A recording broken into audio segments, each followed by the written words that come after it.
അല്ല, ഒരു മുന്നറിയിപ്പും കൂടാതെ മുൻകൂറായിട്ട് അങ്ങ് കയറി ഗൃഹപ്രവേശം നടത്തിയോ? താനാള് കൊള്ളാവല്ലോടോ. എന്തു പറ്റി നിമി?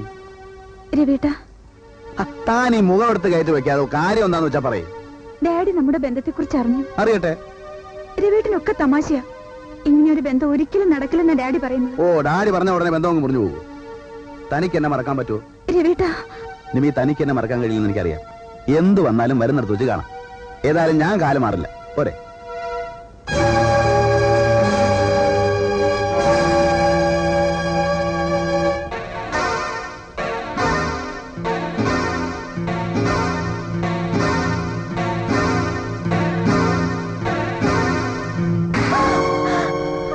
ഇത് നിങ്ങളുടെ മോളായിരിക്കും.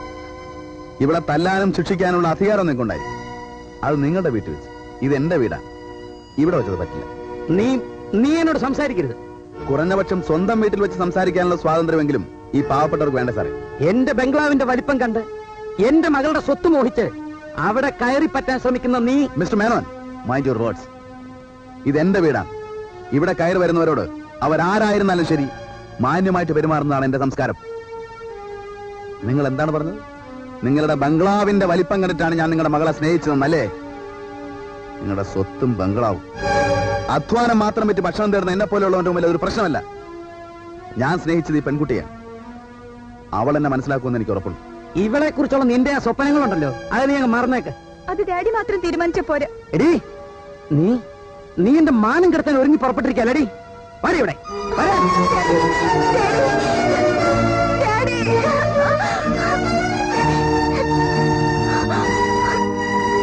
എടുക്കടാ വണ്ടി.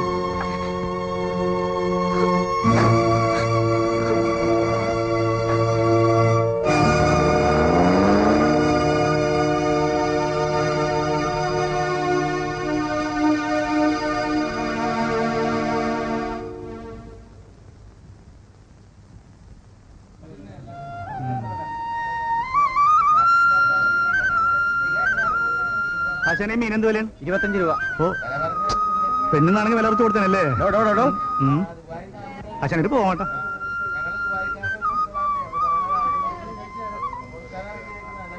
ഇതാ 40 രൂപ. ഓ, തന്റെ ഒടുക്കത്തെ വില. ഈ വിലയാണ് എങ്ങനെ മീൻ വാങ്ങിച്ചോടൂ? അതിന് കാശുള്ള വന്ന് വാങ്ങിച്ചോളൂപ്പാ. ഓ, വരും ദുബായിക്കാരും വരും.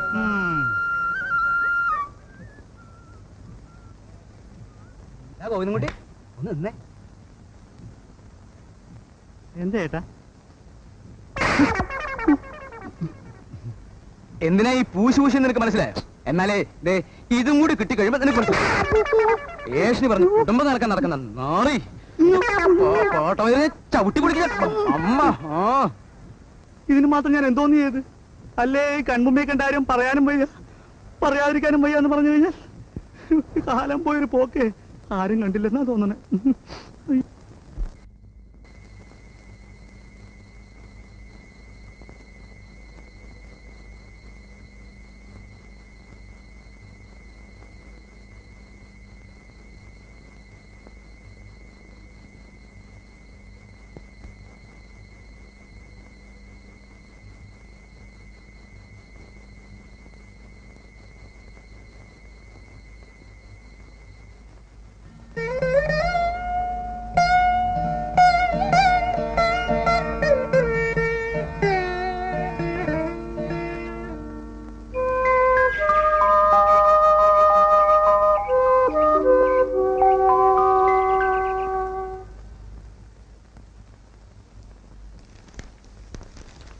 അങ്ങുന്നേ, നിമ്മിക്കുഞ്ഞിനെ കാണുന്നില്ല. അവള് പുറത്തെവിടെങ്കിലും കാണും. ഇല്ല അങ്ങുന്നേ, എല്ലായിടത്തും നോക്കി, ഒരിടത്തും ഇല്ല.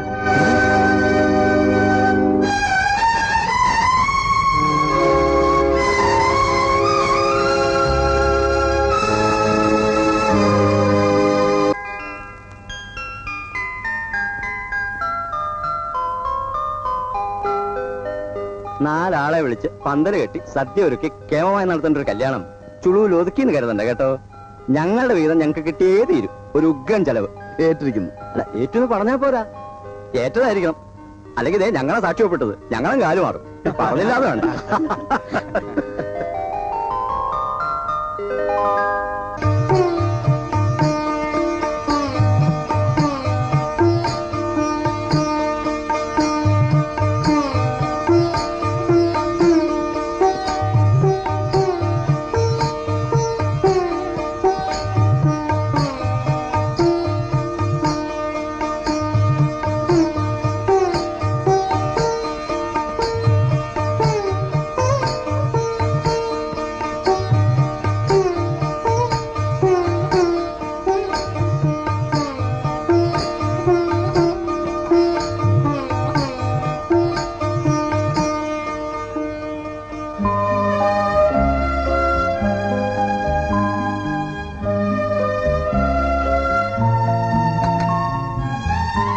പാല് കൊണ്ടുവരാൻ ഇവിടെ അമ്മായി അമ്മയോ നാത്തുമാരോ ആരുമില്ല. അതുകൊണ്ടാണ് ഞാൻ തന്നെ കൊണ്ടുവന്നത്. ഏതായാലും ആ ചടങ്ങം കഴിഞ്ഞല്ലോ.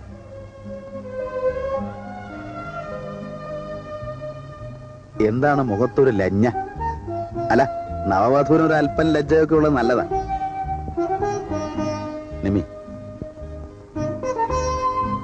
സത്യം പറയും, ഡാഡിയെ ധിക്കരിച്ച് എന്റെ കൂടെ ഇറങ്ങിപ്പോകുന്നതിൽ വിഷമം തോന്നുന്നുണ്ടോ?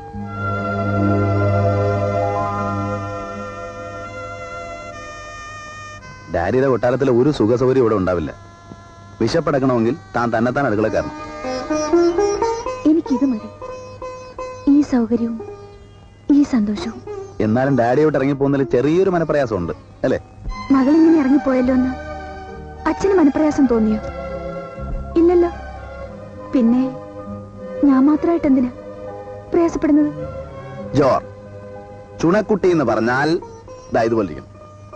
എടോ നിമി, താൻ നോക്കിക്കോ, നമ്മുടെ ഈ കൊച്ചു വീട്, നമ്മുടെ ഈ കൊച്ചു ലോകം തന്റെ തന്തപ്പടിക്ക് 7 ജന്മം തപസ്സിരുന്നാലും സങ്കല്പിക്കാൻ പറ്റാത്ത ഒരു കൊട്ടാരമാക്കി നമ്മൾ മാറ്റും. അല്ല, കാര്യങ്ങൾ ഇത്രയൊക്കെ ആയ സ്ഥിതിക്ക് ഈ ലൈറ്റ് നമ്മളിങ്ങനെ ഇട്ടുകൊണ്ടിരിക്കുന്നത് അത്ര ശരിയല്ലല്ലോ. നമുക്കൊന്ന് നോക്കികളെ.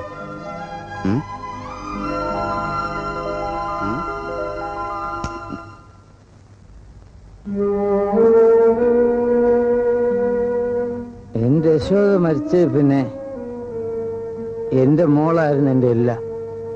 നിമ്മി രാപകലില്ലാതെ കഷ്ടപ്പെട്ട് ഈ കണ്ട സ്വത്ത് മുഴുവൻ ഞാൻ ഉണ്ടാക്കിയത് അവക്ക് വേണ്ടിയാ, അവക്ക് വേണ്ടി മാത്രം. എനിക്ക് അവള് മാത്രമേ ഉണ്ടായിരുന്നുള്ളൂ. എന്നിട്ട് അവൾ നിമേ, ഏയ് എടാ ഭാര്യ, ദേ വരുന്നെന്ന് പറഞ്ഞില്ലേ, അപ്പോഴേക്കും തുടങ്ങി വിളിയും ബഹളവും. താൻ അടുക്കള ഭരണം ഏറ്റെടുത്തിട്ടേ ഉള്ളൂ, പ്രൊബേഷണറി പീരീഡ് ആണ്, അപ്പൊ കുറെ താമസമൊക്കെ ഉണ്ടാവും. സംഗതി ഒക്കെ ശരിയാണ്. പക്ഷെ ഓഫീസിലെത്താൻ ലേറ്റ് ആയാലും ഇതൊരു എക്സ്ക്യൂസ് ആവില്ല മാഡം. ഞാനതിനൊട്ടും താമസിച്ചില്ലല്ലോ.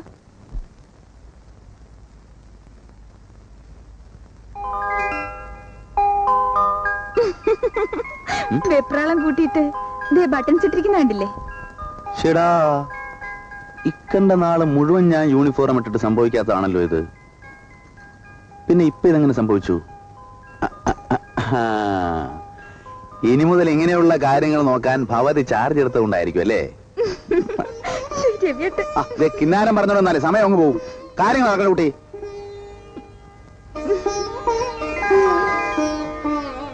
ബാക്കി സായങ്കാലം. ഓക്കെ?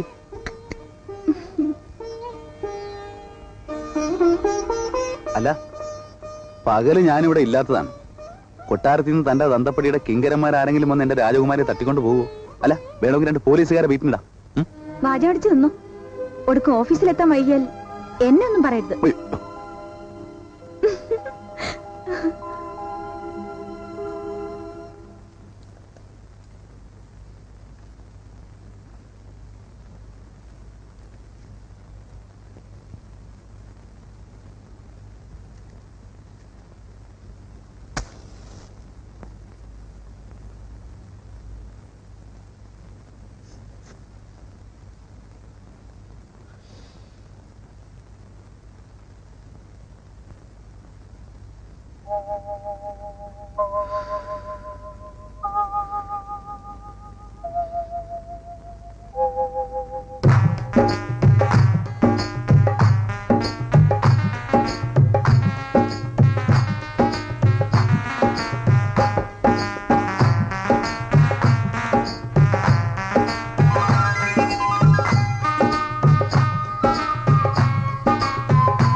എന്താ ആലോചിച്ചിരിക്കുന്നത്? ഞാനൊരു സ്വപ്നം കാണുകയായിരുന്നു. എന്ത് സ്വപ്നം? എന്റെ ബേബി തട്ടവും ചേലയും ഇട്ട് ഭയങ്കര സ്റ്റൈൽ, ഒരു വലിയ പാത്രം നിറയെ നെയ്ച്ചോറും പത്തിരി, ചുറ്റും ഞാനും പിന്നെ ഒരു 1/2 ഡസൻ മക്കളും. 1/2 ഡസനോ? കണക്കായി പോയി. എവിടുന്നെടുത്ത് ചെലവിന് കൊടുക്കും? അതിനല്ലേ പടച്ചോനുള്ളത്. ശരി ശരി, കിടന്നുറങ്ങാൻ നോക്ക്, സമയം ഒരുപാടായി. അങ്ങനെ അങ്ങ് പോയാലോ? ദേ, വേണ്ട വേണ്ട, നമ്മുടെ കരാർ ഓർമ്മയില്ലേ? എന്ത് കരാറ്? സ്ഥിരമായിട്ടൊരു ജോലി കിട്ടുന്നവരെ ഒന്നും വേണ്ടാന്ന്. എന്നാ ഒരു കാര്യം ചെയ്യാം, ആ മുറ്റത്തൊരു കട്ടിലിട്ട് ഞാൻ ചുരുണ്ടുകൂടി അവിടെ എങ്ങനെ കിടന്നോളാം. ഒരു നശിച്ച കരാർ. ഈ വായിൽ നാക്കില്ലായിരുന്നെങ്കിൽ പണ്ടേ കുറുക്കം കൊണ്ടുപോയനെ.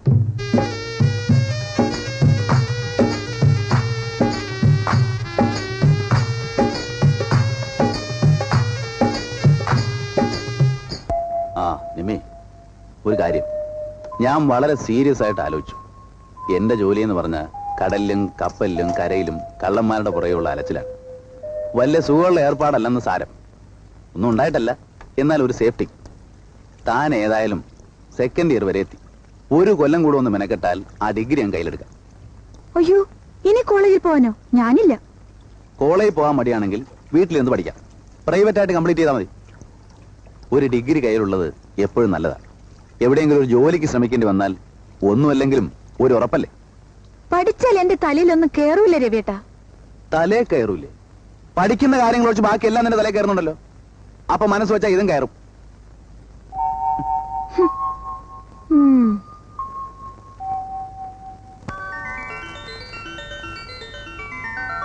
പാടി വേണ്ട രവിയേട്ടാ, പ്ലീസ് വേണ്ടെന്നേ, വിടോ വിടാ. കമാന്നൊരു അക്ഷരം മിണ്ടിപ്പോരുത്. രാത്രി 11 മണി വരെ നല്ല കുട്ടിയായിട്ട് മര്യാദക്കിരുന്ന് പഠിച്ചോണം. 11 മണി വരെയോ? അതുവരെ രവിയേട്ടൻ? എന്റെ കാര്യം ഓർത്ത് എന്റെ പൊന്നും കൂടെ വിഷമിക്കണ്ട. അതൊക്കെ ഞാൻ എങ്ങനെയെങ്കിലും മാനേജ് ചെയ്തോളാം കേട്ടോ. മണി പോലെ ഇരുന്ന് പഠിച്ചില്ലെങ്കിലോ.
Mm-hmm.